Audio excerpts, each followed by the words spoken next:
नमस्ते। Solid fact with Hemant अत्री में आपका स्वागत। जैसा आप देख रहे हैं हेमंत सर हमारे साथ मौजूद हैं। सर बहुत स्वागत है आपका। सर दो बड़ी चीजें, एक तो दिल्ली में विधानसभा चुनाव के लिए वोटिंग जारी है जब हम बात कर रहे हैं, तो उधर प्रयागराज में प्रधानमंत्री नरेंद्र मोदी जो है वो गंगा में डुबकी लगा चुके हैं। इसके पहले एक और बड़ी चीज, चुनाव के वोटिंग के ठीक पहले 24 घंटे पहले जो है राजीव कुमार साहब सामने आते हैं। इलेक्शन कमीशन का ट्वीट आता है, उसमें वो एक के बाद एक दो ट्वीट करते हैं। जरा स्क्रीन पे लाइए वो ट्वीट भी जो चुनाव आयोग ने किया था। चुनाव राजीव कुमार साहब का ये मानना है कि आम आदमी पार्टी और जो विपक्ष के दल हैं जो आरोप लगाते हैं वो प्रेशर टैक्टिस है, चुनाव आयोग पर दबाव बनाया जा रहा है। तो एक तो सवाल मेरा सर हेमंत सर सीधे सीधे ये है कि आरोप लगाना प्रेशर टैक्टिस कब से हो गया, सवाल पूछा जाना प्रेशर टैक्टिस कब से हो गया। चुनाव आयोग को लेकर के किसी भी तरीके का सवाल, क्या चुनाव आयोग पर दबाव है? देखिए राय साहब, नमस्कार सारे दर्शक साथियों को।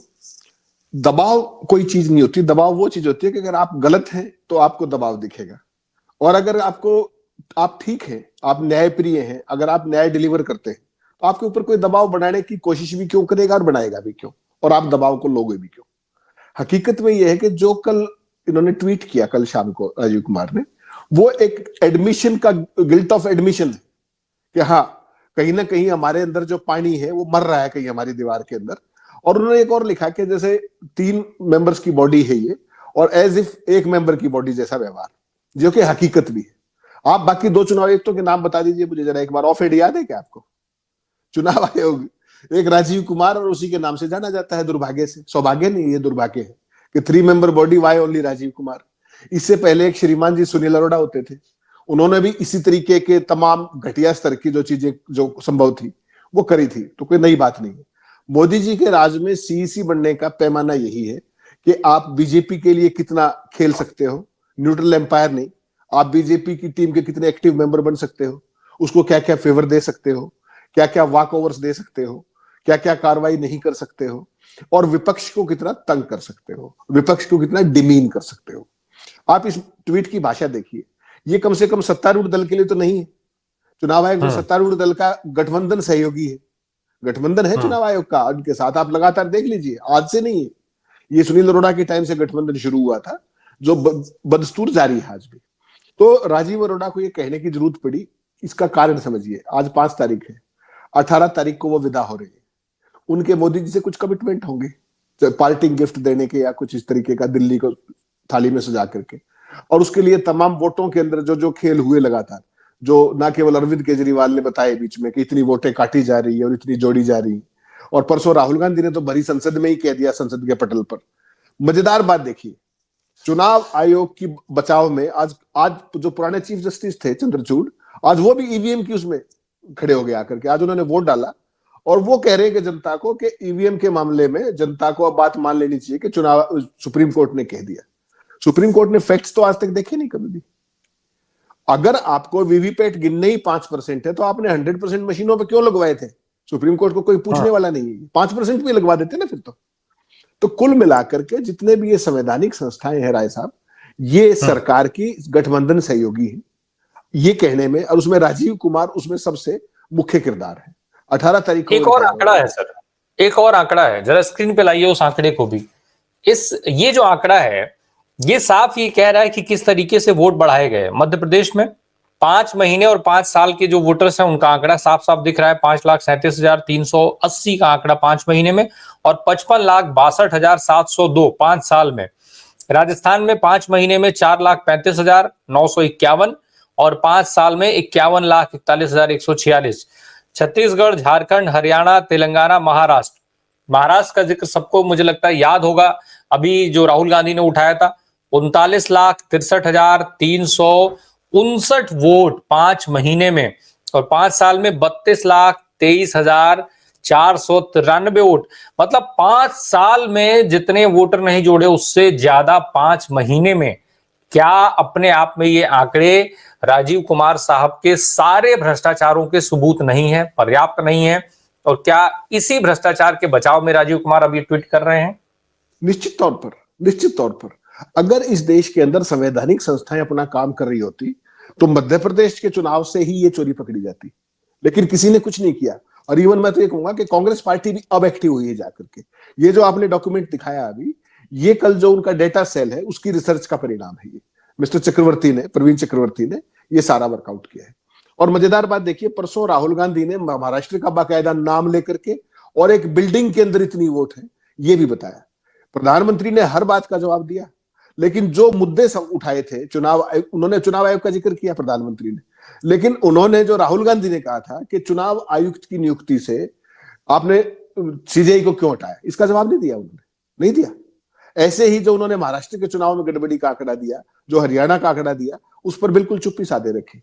इसीलिए मैं बार बार आपको एक बात कहता हूं कि चुनाव आयोग भारतीय जनता पार्टी का सबसे विश्वसनीय गठबंधन सहयोगी है। और मुझे तो कांग्रेस पार्टी के एक बहुत बड़े नेता ने एक कंप्लेंट भेजी, जो चुनाव आयोग को भेजी गई थी महाराष्ट्र के दौरान। उन्होंने साफ कहा कि जो चुनाव आयोग की जो इलेक्टोरल लिस्ट होती है, वोटर्स की लिस्ट, उसकी एक्सेस भी बीजेपी को दे रखी थी महाराष्ट्र में। ये आरोप लगाया था कांग्रेस ने, और वो शिकायत बाकायदा की गई, जिसपे चुनाव आयोग ने आज तक जवाब नहीं दिया है। तो ये सारी चीजें कुछ कह रही हैं, और दिल्ली का चुनाव इससे अलग नहीं है।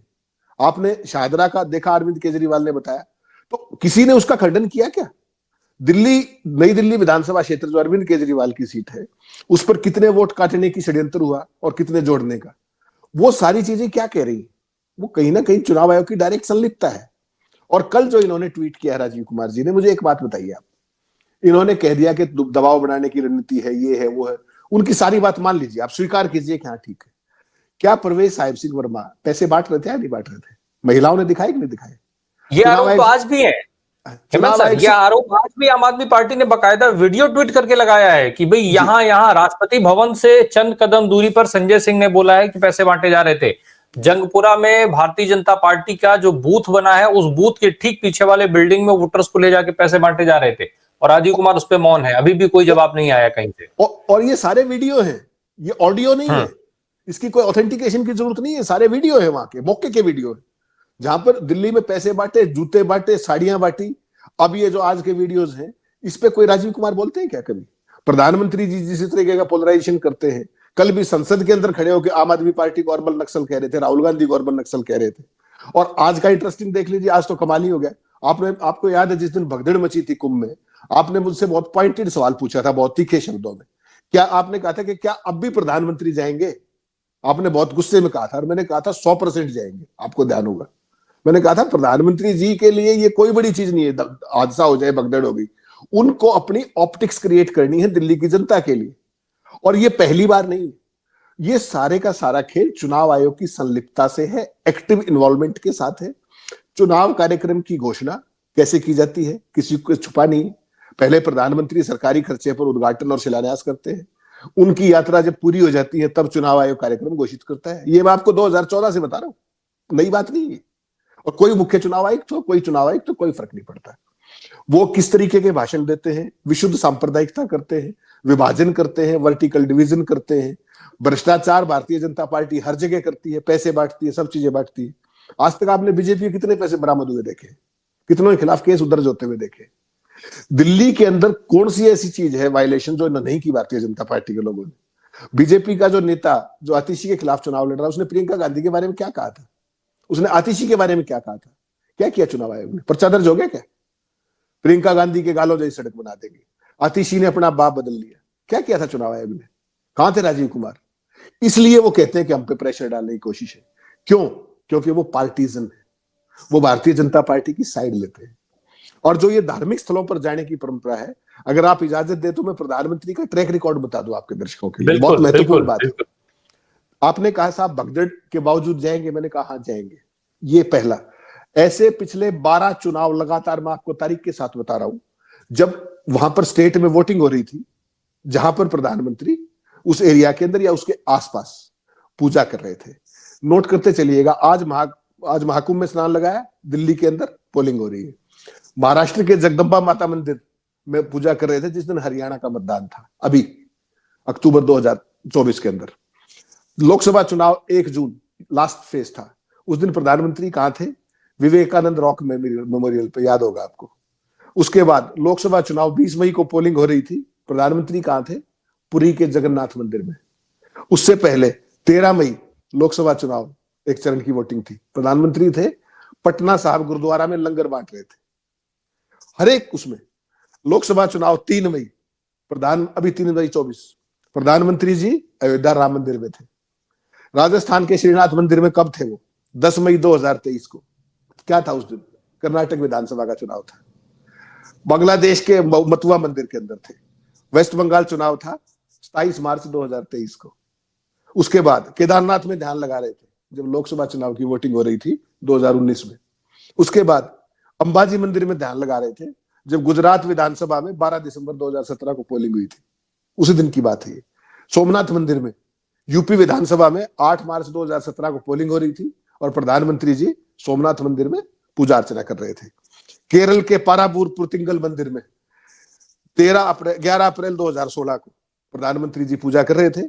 उस दिन असम विधानसभा का चुनाव था। तो पिछले 12 घटनाएं मैंने बताई आपको। इसके तहत 2 लोकसभा चुनाव के दौरान वो ये काम कर चुके हैं और 6 राज्यों के अंदर ये काम कर चुके हैं। तो प्रधानमंत्री जी का ये स्टैंडर्ड ऑपरेटिंग प्रोसीजर है, चुनाव आयोग की नाक के नीचे है। केवल दर्शकों के लिए बता दूं, दिल्ली में आज वोटिंग हो रही है। परसों शाम को 5 बजे से साइलेंस पीरियड शुरू हो गया था। इस दौरान आप किसी का इंटरव्यू नहीं छाप सकते, प्रायोजित खबर नहीं छाप सकते, विज्ञापनबाजी चुनाव आयोग से पूछ के कर सकते हैं और मीडिया की कवरेज पर भी बहुत खास तरह के प्रतिबंध है। प्रधानमंत्री जी जब आज डुबकी लगा रहे थे, आपने परसों से बिल्डअप देख लिया होगा किस तरीके से मीडिया चैनल पीएम की उस यात्रा को लेकर के, उनके रूट को लेकर के। आज सुबह से क्या चल रहा है कि प्रधानमंत्री जी आए, जहाज से आए, फिर हेलीकॉप्टर से आए, रूट लगा, श्रद्धालु डिस्टर्ब नहीं हुए, एक स्मार्ट योजना बनाई गई, ट्रेवल प्लान। सुबह से ये प्रोपेगेंडा चल रहा है। इसका मतलब समझ लीजिए आप क्या है। ये सारी की सारी घटनाएं एक पैटर्न बताती है जिसमें चुनाव आयोग की डायरेक्ट संलिप्तता है, जिसमें भारत के डॉगी और जिसको मैं रवांडा मीडिया कहता हूं उसकी डायरेक्ट इन्वॉल्वमेंट है, चुनाव को एक खास धार्मिक एंगल देकर के प्रभावित करने की। और उसके बाद राजीव कुमार कहते हैं कि मेरे ऊपर प्रेशर डाला जा रहा है। हम संवैधानिक मर्यादाओं का ध्यान रख रहे हैं। हिंदुस्तान के संविधान में ऐसी कोई मर्यादा नहीं है जिसको राजीव कुमार ने तार तार नहीं किया हो। जो उन्होंने विपक्ष को डिमीन किया है, जो उन्होंने खड़गे साहब को तमाम चिट्ठियां लिखी है, कांग्रेस पार्टी हो या कोई भी विपक्षी दल हो, उनका अधिकार है कि वो न्यूट्रल एम्पायर के पास जाएंगे अपनी शिकायत लेके। ये न्यूट्रल एम्पायर को देखना है कि वो उस पर क्या एक्शन लेता है और वो न्यायप्रिय हो चाहे ना हो, लेकिन वो न्यायप्रिय दिखे। लेकिन राजीव कुमार ने जो चुनाव आयोग की साख थी 1950 से लेकर के आज तक, उसको मटियामेट करने का काम किया है, उसको तार तार करने का काम किया है और एक पार्टीजन एम्पायर नहीं, पार्टीजन प्लेयर बनके भारतीय जनता पार्टी का ओपनरिंग बैट्समैन अगर कहेंगे आप तो इसमें कोई अतिशयोक्ति नहीं होगी।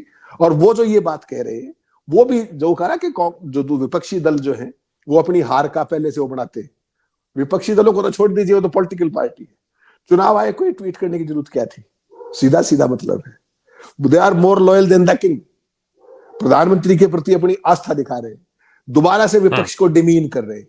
यही राजीव कुमार की विरासत है जो वो इस चुनाव आयोग को शर्मसार करके 18 तारीख को रुखसत होंगे। यहाँ से धार्मिक एंगल देने की बात आपने किया, 12 बार का जिक्र भी आपने किया, लेकिन प्रयाग में मामला अलग है। प्रयाग में जिस तरीके की भगदड़ हुई, जितनी जाने गई, आज भी वो सवाल लगातार चल रहे हैं। शंकराचार्य से लेकर के तमाम धर्मगुरु विरोध में खड़े हो गए हैं। अब तो हालांकि वहां पे झंडे उखड़ने लग गए, लेकिन जिस तरीके का विरोध हुआ, आज भी लोग, तमाम परिजन अपने स्वजनों की लाशें ढूंढ रहे हैं, जानकारी ढूंढ रहे हैं कि वो जिंदा हैं भी कि नहीं जिंदा है। ऐसे में प्रधानमंत्री का वहां जाना, क्या ये दिल्ली के लोग नहीं देखेंगे? दिल्ली चुनाव, दिल्ली की जनता को इससे फर्क नहीं पड़ेगा कि आप क्यों चले गए वहां पर? क्या ये नुकसान नहीं करेगा भाजपा का? राय साहब, प्रधानमंत्री नरेंद्र मोदी जी ऐसे विरली शख्सियत है हिंदुस्तान के इतिहास में 1947 से लेकर के आज तक, जिनको इन सब चीजों से कोई फर्क नहीं पड़ता। उनका जो वोट बैंक है, उन्होंने देखिए सेकंड लाइन लीडरशिप नहीं बनाई, देश को आगे ले जाने का कोई रोड मैप नहीं दिया। उन्होंने देश के अंदर एक भक्त वर्ग क्रिएट किया है। उन भक्तों को इन बातों से कोई मतलब नहीं। जिन भक्तों को नोटबंदी से कोई फर्क नहीं पड़ा, जिन भक्तों को कोविड से कोई फर्क नहीं पड़ा, जिन भक्तों को पेगासस जैसी चीजों से कोई फर्क नहीं पड़ा जहां उनकी सारी की सारी निजता का सवाल था, और ऐसे जिनको अडानी के तमाम खेलों से कोई फर्क नहीं पड़ा, उनको इस भगदड़ से फर्क पड़ेगा। और आप क्या सोच रहे हैं, भगदड़ की रियल जो संख्या है, चाहे वो घायलों की है, चाहे मृतकों की है, चाहे लापता की हो, वो क्यों नहीं आ रही है? वो इसीलिए नहीं आ रही है और वो आएगी भी नहीं, लिख के रख लीजिए आप। फाइनल फिगर कभी नहीं आएगा। आप मुझे बताइए 6 दिन हो गए आज, क्या वो फिगर रिवाइज ही नहीं करना था या भूल गई योगी सरकार? वो तो एक पल के अंदर करोड़ों की गिनती करते हैं, ऐसा डिजिटल महाकुंभ हो रहा है। और इन मृतकों के परिजन, घायलों के परिजन, लापताओं के परिजन वो धक्के खाते फिर रहे हैं। इसका मतलब हमें समझना होगा क्या, कि मोदी जी का वोट बैंक इन सब चीजों से इम्यून है, वो संवेदना शून्य है। उनको पता है कि जो मेरा वोट बैंक है वो मेरे प्रोपेगेंडे पे वोट डालता है। 3 दिन पहले जो राहुल गांधी ने संसद में भाषण दिया था, उन्होंने यूथ की बात की थी, बेरोजगारी की बात की थी, देश आगे कैसे बढ़े उसके सवाल सारे सजेशन दिए थे, एआई की बात की थी। क्या प्रधानमंत्री के कल के भाषण में आपको एक भी जवाब सुनाई दिया? वही रटे रटाए, हमने शौचालय बना दिया, हमने ये कर दिया। वहां बात एआई की हो रही है, वहां बात कंप्यूटर की हो रही है। और प्रधानमंत्री क्या, नेहरू ये करते थे, नेहरू वो करते थे। तो प्रधानमंत्री जी का वोट बैंक जिन चीजों को पसंद करता है वो उनको अच्छे से पता है, वो उसी को एड्रेस करते हैं। जिन लोगों की बात मैं और आप करते हैं वो ना तो उनको एड्रेस करते हैं और ना उनके इश्यूज को अपना इशू समझते हैं। उनको पता है भक्तों को क्या चाहिए, वो वही डिलीवर करते हैं। इसलिए दिल्ली की जनता से भी वो यही उम्मीद करते हैं कि मैंने डुबकी लगा दी, बाकी काम अब तुम कर लो। सिर्फ इतनी सी बात है ऐसा। जी। सर एक चीज और, अयोध्या के मिल्कीपुर में भी चुनाव हो रहा है आज, उपचुनाव वहां पर आपको पता है विधानसभा का। तो दिल्ली से लेकर के और मिल्कीपुर तक पुलिस के रवैयों को लेकर के सवाल फिर से उठाया जा रहा है लगातार। आज सौरभ भारद्वाज ने कई जगहों से लाइव किया कि किस तरीके से बैरिकेटिंग लगा दी गई है वहां पर। दिल्ली पुलिस केंद्र के अधीन आती है। उत्तर प्रदेश में भारतीय जनता पार्टी की सरकार है। इसके पहले अभी जब 9 सीटों पर बाय इलेक्शन हुए थे तब भी देखा गया था कि पुलिस का रोल कितना इंपॉर्टेंट था और फिर उससे कैसे परिणाम बदला। तो क्या जिस तरीके से यूपी के उपचुनाव का परिणाम दिखा था, दिल्ली का चुनाव परिणाम भी लगभग साफ है, माना जाए भारतीय जनता पार्टी सत्ता में आ रही है? तो सर देखिए, हरियाणा के चुनाव के बाद मैंने आपसे एक वायदा किया था कि हम आगे से चुनाव के ऊपर कोई भविष्यवाणी नहीं करेंगे, और मैं उस बात पर अब भी, मोदी और शाह के चुनाव के दौरान कोई भी भविष्यवाणी या आकलन करना तौबा है, मैं नहीं करूंगा। कम से कम जो करते हैं उनको मुबारक, उनको शुभकामनाएं। लेकिन मेरा अब ये व्यक्तिगत तौर पर बहुत साफ मानना है, जो डेटा आपने दिखाया, जिस तरीके से वोट बढ़ाए जाते हैं, जिस तरीके से वोट काटे जाते हैं, किसी भी प्रदेश के अंदर भारतीय जनता पार्टी जो चाहे वो करने में सक्षम है। लेकिन यहां केवल एक ही ठंडी हवा का झोंका है कि अरविंद केजरीवाल ने समय रहते इनकी चोरी पकड़ ली, वोट काटने वाली भी और वोट जोड़ने वाली भी। वो खेल भारतीय जनता पार्टी कितना कर पाई इफेक्टिवली, कितने वोट जुड़ पाए विरोध के बावजूद, कितने कट पाए विरोध के बावजूद, वो तय करेगा दिल्ली का चुनाव का परिणाम क्या होगा। रही बात मेरी व्यक्तिगत तौर पे, मुझे ये लगता है कि भारतीय जनता पार्टी चाहकर भी, तमाम कोशिशों के बावजूद भी दिल्ली में वो परिणाम हासिल नहीं कर पाएगी जो वो चाह रही है। उसका सबसे बड़ा कारण है दिल्ली में उनके पास चेहरा ना होना, दिल्ली में उनके पास नैरेटिव ना होना। और केजरीवाल ने जिस तरीके से चुनाव लड़ा है वो बिल्कुल आरएसएस के पैटर्न पे ही लड़ा है। पूरे पंजाब के जो आपके कार्यकर्ता हैं वो दिल्ली में 2 महीने से कैंप कर रहे हैं, वो भी साम दाम दंड भेद सब कुछ यूज कर रहे हैं, सारा प्रोपेगेंडा बीजेपी की तरह कर रहे हैं। सब चीजों का उन्होंने भी प्रयोग किया है। अब केवल देखना एक बात है, दर्शकों के लिए बिल्कुल साफ बता दूं, मोदी जी चाहेंगे तो हरियाणा की तरह दिल्ली भी स्वीप है, कोई दिक्कत नहीं है। लेकिन क्या वो ऐसा करना चाहेंगे? मोदी जी के लिए केजरीवाल एक बहुत इफेक्टिव टूल है। दिल्ली की सत्ता देखिए क्या है, दिल्ली में ज्यादातर ताकतें किसके पास है? सुप्रीम कोर्ट के आदेश के बावजूद एलजी सरकार चलाता है, सारे अफसर उसको रिपोर्ट करते हैं, सीएम का तो कुछ है नहीं, ना मंत्रियों में कुछ। एक बात, दिल्ली में 2 ही संस्थाएं हैं, प्रशासन जो है वो एलजी को दे दिया आपने, डीडीए के पास सारी जमीन की पावर्स है, पुलिस होम मिनिस्ट्री के पास है, तो मुख्यमंत्री के पास बचता भी क्या है? केजरीवाल कांग्रेस के खिलाफ मोदी जी के सबसे इफेक्टिव टूल है, चाहे वो दिल्ली में हो चाहे वो पंजाब में हो।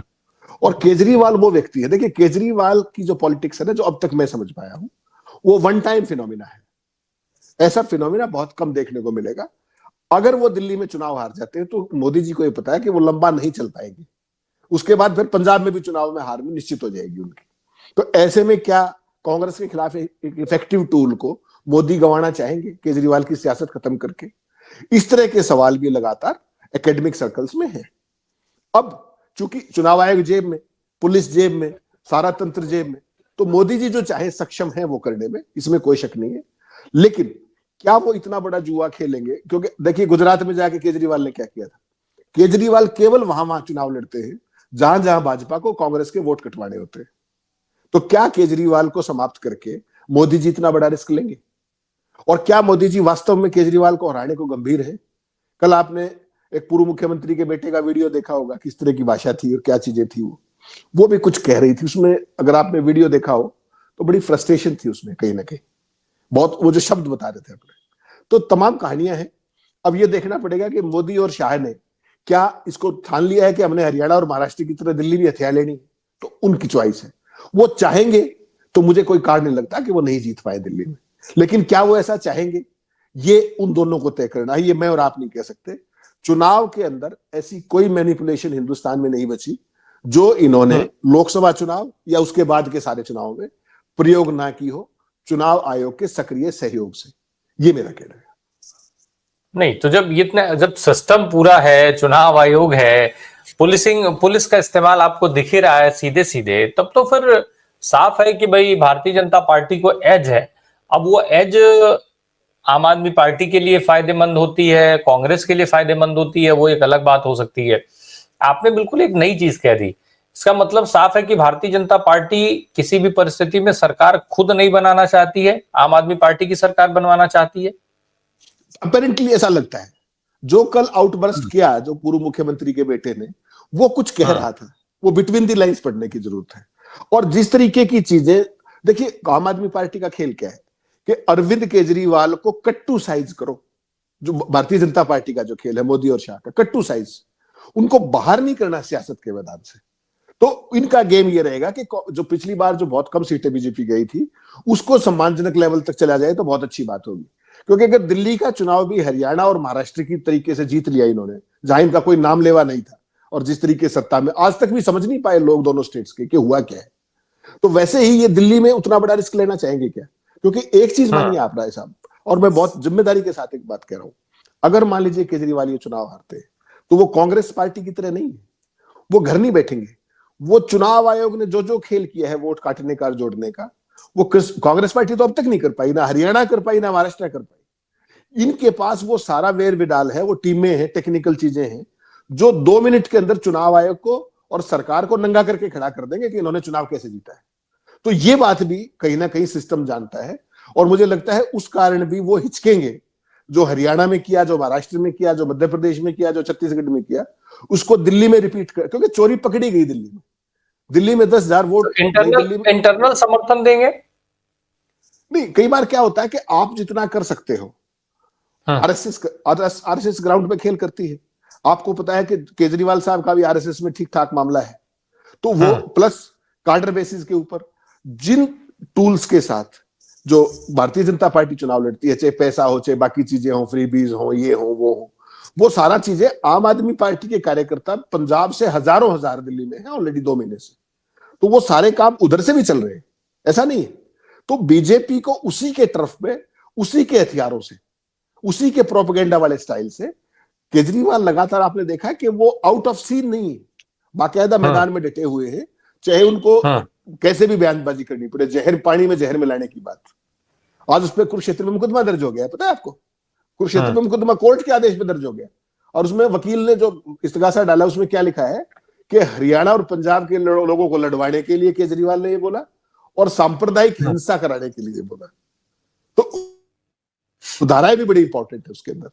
आतिशी के खिलाफ पर्चा दर्ज हो गया, लेकिन जिनके खिलाफ असली पर्चे दर्ज होने चाहिए थे उनमें किसी के खिलाफ, बीजेपी वाले के खिलाफ पर्चा होते देखा आपने? ये है वो असली खेल। चोरी पकड़ी गई, उसके बावजूद भी राजीव कुमार और सारी एजेंसियां दूसरी तरफ मुंह करके देखती रही। ये है वो लेवल प्लेइंग फील्ड जिसकी राजीव कुमार बार बार बात करते हैं, और जिसके कारण उन्होंने जो देश की जो निष्पक्ष चुनाव प्रक्रिया थी पूरी, जिसको दुनिया देखने आती थी, आज उसको उपहास का पात्र बना दिया है, और दुनिया हंसती है। जिस तरीके से आप याद होगा ट्रंप ने और बाइडेन ने क्या क्या कहा मोदी जी को, उन्होंने हंस के कहा कि आप जैसा मीडिया अगर हमारे पास हो तो फिर तो हमें किसी चीज की चिंता करने की जरूरत ही नहीं। तो मोदी जी का संस्थाओं पर, इंस्टीट्यूशंस पर और मीडिया पर कंप्लीट कंट्रोल है, और वो जैसे चाहते हैं उसको यूज करते हैं। ये अपोजिशन के लिए सबसे बड़ी चुनौती है। और केजरीवाल की जो बात मैं कह रहा था ना, उसमें एक चीज मैं और जोड़ दूं, केजरीवाल हमेशा उन स्टेट्स में जाएंगे जहां कांग्रेस को काटना है। वो यूपी में कभी नहीं जाएंगे चुनाव लड़ने के लिए, वो वेस्ट बंगाल में कभी नहीं जाएंगे, वो गोवा में चले जाएंगे ताकि कांग्रेस का काम हो जाए तमाम। गुजरात में कांग्रेस को निपटवा दिया, हरियाणा में आगे चुनाव लड़ने के लिए। तो उनका एक अपना स्टाइल है, उनकी एक अपनी सियासत है, जो कहीं ना कहीं तमाम लोग इस तरह की बात करते हैं कि भारतीय जनता पार्टी से अंदरूनी जो भी अंडरस्टैंडिंग है उस तरह की चीज लगातार मार्केट में है। वो बिल्कुल, बहुत बहुत धन्यवाद हेमंत सर, क्योंकि दिल्ली में वोटिंग जारी है, क्या कुछ निकल करके सामने आता है। लेकिन जो आपने बात कह दी, एक तो राजीव कुमार की चोरी साफ साफ पकड़ गई, भ्रष्टाचार के उनके सबूत एक तरीके से देखा जाए तो इसको माना जा सकता है, और दूसरी तरफ उनके रिटायरमेंट, तो मोदी जी को बड़ा तोहफा तो जरूर देना चाहेंगे। लेकिन इन सब पर सबसे बड़ा सवाल आपने ये खड़ा कर दिया कि दिल्ली में सरकार बनाने के लिए भारतीय जनता पार्टी खुद इंटरेस्टेड नहीं है। ऐसे में राजीव कुमार साहब कैसे तोहफा देंगे, ये भी एक बड़ा इंटरेस्टिंग चीज होगी, समझा जाएगा इसको चुनाव के बाद। Thank you so much sir.